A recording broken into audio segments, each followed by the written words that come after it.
Mechanic. She's very funny. She's fabulous, and she's a party thrower as well. Please welcome Kristine Wilson.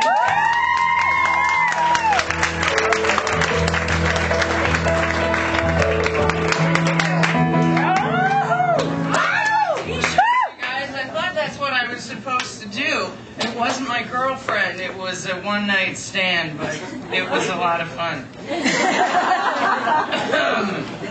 So I've got 3 T-shirts in here, and they come as a result of a massive brain hemorrhage and 3 brain surgeries.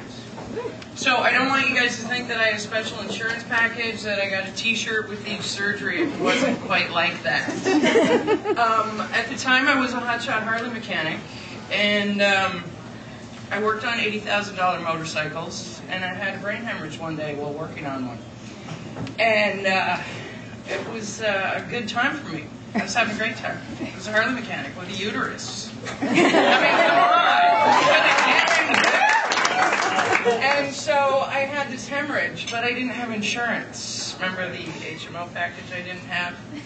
Well, my friends threw a benefit for me to help raise money so I could eat and get medicine and do a couple things.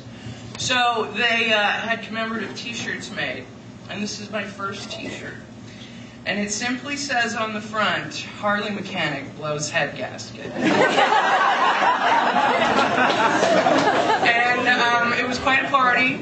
It was probably one of my first parties that I didn't throw.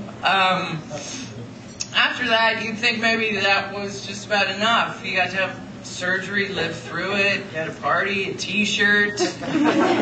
And then I got to have a second surgery. So I thought this time I'm going to go for the T-shirt and video package. So I got video from that surgery that I didn't bring. Sorry, girls. It's not for everybody. And my brother-in-law at the time, I think, was trying to impress my sister. So for my second surgery, he had a T-shirt made for me. And don't think that I was the size of the T-shirt, please, at the time, because I wasn't. It's just a lot of lettering. This T-shirt simply says, brain surgery, been there, done that twice. Now, as if that wasn't enough, I got to have a third surgery. Because apparently I was getting really good at it. And I kept surviving, and so I had a brutal recovery. I was left with a headache that is still with me right now. And so, over the course of my recovery, my friends wanted to know what I was doing. And so I simply said, I'm interviewing strippers for my 40th birthday party. Well, it was believable given my 20s. And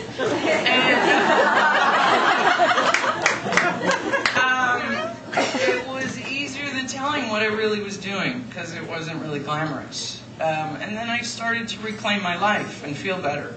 And I realized that nobody ever dies from pain. I checked. And so basically I was going to get to have a headache for the rest of my life. I better figure out what to do with it. So I realized I was interviewing strippers, because that seems to be how I like to spend my time. When you're laying around in bed with a headache and you're throwing up, you think, well, what would make this better? Well, strippers. So you see that it's a theme. So I realized that I was actually going to get to turn 40, which I didn't think I'd get to do. So now, shit, I've got to make this party happen. And I've been doing all this interviewing, so I ended up realizing that strippers aren't for everybody, and not all my friends were going to come to that 40th birthday party. So I found a burlesque troupe that's, just the side of risque, not strippers. And I posed a challenge to them. I said, can you tell my life story through burlesque? Well, my friends roast me at my 40th birthday party, and they went, your life story, we can. So, I found myself acquiring the first of 2 stripper poles, Because, well, I like to do things in multiples. And I had this killer birthday party that involved burlesque troupe and strippers.